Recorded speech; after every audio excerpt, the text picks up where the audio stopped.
Hi, 90% of people lose money in the stock market, and most active fund managers can't beat the stock market indices.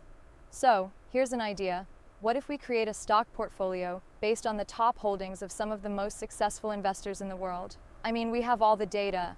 I will check their 13F filings every 3 months and then make changes in the stock portfolio if some of the investors have changed their biggest bet in the stock market.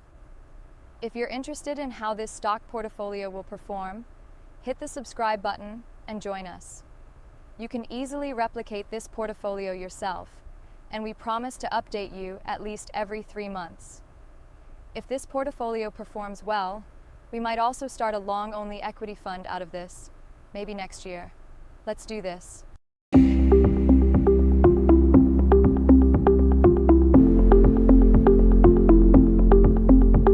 So let's take 10 of the most famous investors / fund managers and make this portfolio.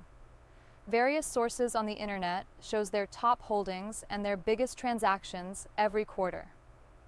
Even though Warren Buffett is now retiring as CEO at Berkshire Hathaway, we use him as the representative for Berkshire Hathaway.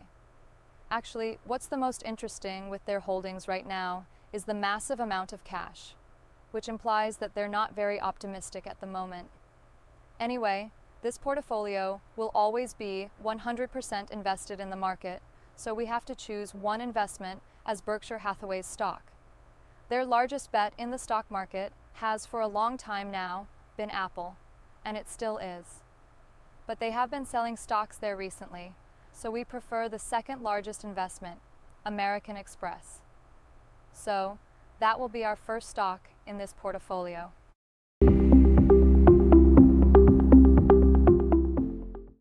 The second stock we're including is the French skincare company Estée Lauder.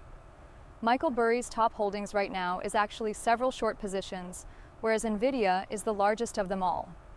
We, however, focus on his largest long position. Recently, he placed a bet on the Estée Lauder stock, which is down 75% from its peak 3 years ago. This is an exciting bet and an excellent contribution to our portfolio, we hope.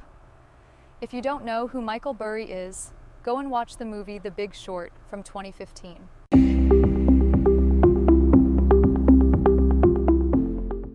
The third stock we're including is US Bancorp on behalf of the hedge fund manager Ole Andreas Halvorsen at Viking Global Investors.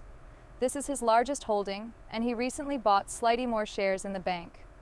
We considered choosing Meta instead, as this was a new investment last quarter, but since US Bancorp is almost twice in size in his hedge fund, we chose the bank.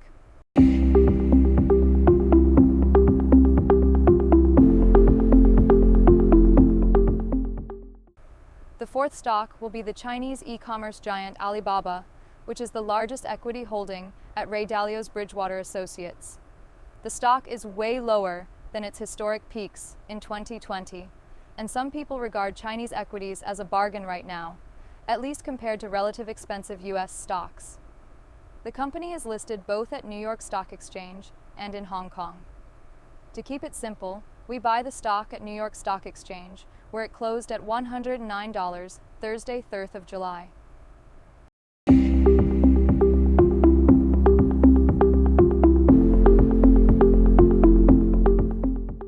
The fifth stock we're including in our new portfolio is Tesla, on behalf of the controversial tech fund manager Cathie Wood and hers ARK Invest.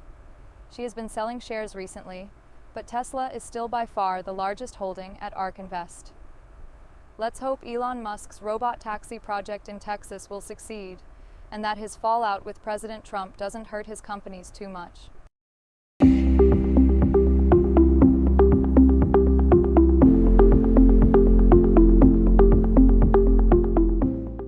So now I have revealed half of the portfolio.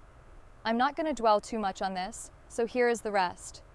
We buy Bank of America on behalf of Li Lui at Himalaya Capital. We buy Green Brick Partners on behalf of David Einhorn at Greenlight Capital. For the investor legend Stanley Druckenmiller, we include Natera, and for Bill Ackman and Jim Simons, we choose Uber and Palantir. So, here is the complete portfolio. We buy the shares at market close 3rd of July and see how it goes. If you decide to invest in these stocks yourself, or is just interested in following this portfolio, hit the subscribe button. It will be exciting to post the first video with the portfolio's performance. Will it beat the S&P 500? Let's see.